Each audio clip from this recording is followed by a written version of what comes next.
जय माताजी मित्रों, हर हर महादेव। स्वागत है तमारू तमारी यूट्यूब चेनल आजना सत्संग में। आजना विडियो में आपणे गीताजी विषे माहिती मेळववाना छीए। तो चालो जाणी लईए। भगवत गीता में कुल 18 अध्याय छे। भगवत गीताનું જ્ઞાન કુરુક્ષેત્રની યુદ્ધભૂમિમાં આપવામાં આવ્યું હતું, જ્યાં હાલ હરિયાણા છે।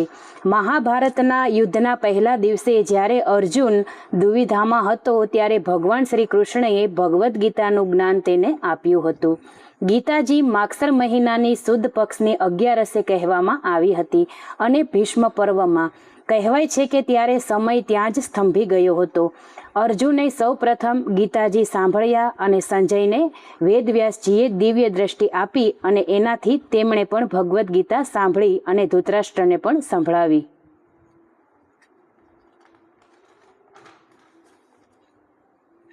માન્યતા અનુસાર મહાભારતના યુદ્ધના દિવસે રવિવારે ભગવદ્ ગીતાનું જ્ઞાન ભગવાન દ્વારિકાધીશે અર્જુનને આપ્યું હતું અને લગભગ 45 થી 60 મિનિટ સુધી આપવામાં આવ્યું હતું। કળિયુગ શરૂ થયાના 32 થી 38 વર્ષ પહેલાં 5070 થી 5200 વર્ષ પહેલાં ભગવદ્ ગીતા લખવામાં આવી હતી। ગીતાજીનું સંકલન વેદવ્યાસજીએ કર્યું હતું। ભગવદ્ ગીતામાં 3 યોગ છે, કર્મયોગ, જ્ઞાનયોગ અને ભક્તિયોગ।